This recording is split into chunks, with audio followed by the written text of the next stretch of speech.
Hi, good day everyone. I am Eric Dingding and today we will be tackling about the understanding of wages and labor supply. First, let us define what is the wages. Wages refer to the monetary compensation paid by employers to employees in exchange for labor services rendered. Well, it can be calculated on an hourly, daily, or annual basis depending on the employment agreement. While labor supply is the total hours of work that workers are willing and able to provide at a given wage rate. It represents the amount of time and effort that individuals are willing and able to contribute to the workforce at various wages rates. It is influenced by economic factors such as wage levels, as well as non-economic factors like personal preferences and demographic characteristics. There are factors influencing wages. These are supply, demand, and productivity. First, let us define supply and demand. Wages are determined by the interaction of supply and demand for labor in the marketplace. Higher demand for skilled workers can lead to higher wages. Work areas and oversupply of workers in certain industries may depress wages. It is said that when there is high demand for particular skill set and low supply of qualified workers, wages tend to rise as employers compete for the talent. And as for productivity, wages often reflects the productivity of workers. Higher productivity can justify higher wages as employers seek to retain and motivate skilled workers. The productivity of workers also influence wages. Employers are willing to pay higher wages to workers who can produce more output per hour, reflecting the value of their contribution to the organization. Let's move on to the type of wages. We have first the hourly wages, the payments based on the number of hours worked. It is common in the industries with flexible work schedules such as retail and hospitality. Next, we have the salary.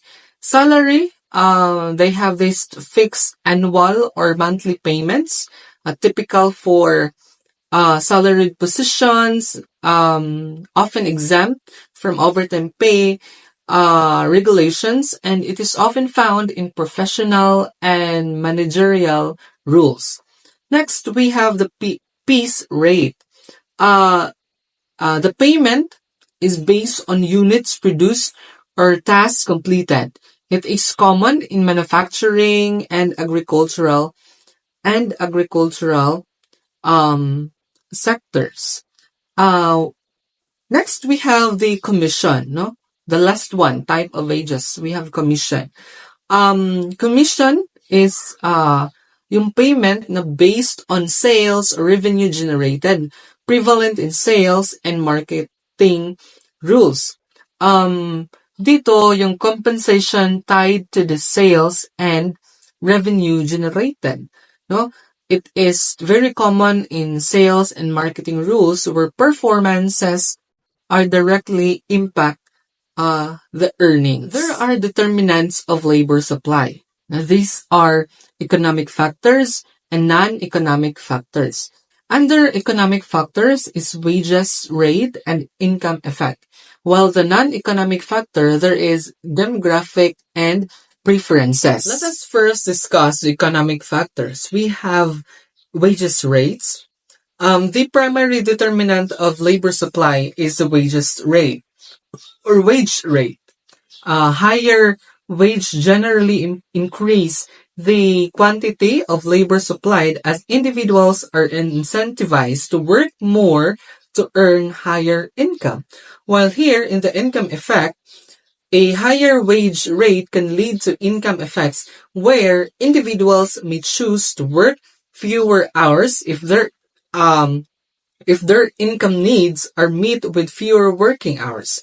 particularly in dual income household or when pursuing higher education. Now, let us move on to the non-economic factors. We have demographics, factors such as age, gender, family responsibilities, and health status influence labor supply's decision. For example, women may adjust their labor supply due to childcare responsibilities, impacting workforce participation rates.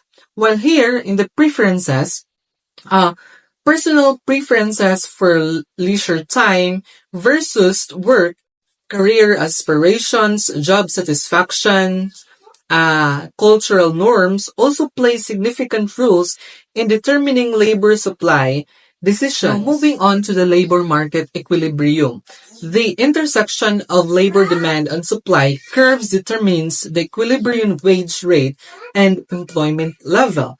Here, at equilibrium, the quantity of labor supplied equals the quantity demanded, ensuring that all available jobs are filled and all workers willing to work at that wage rates are employed.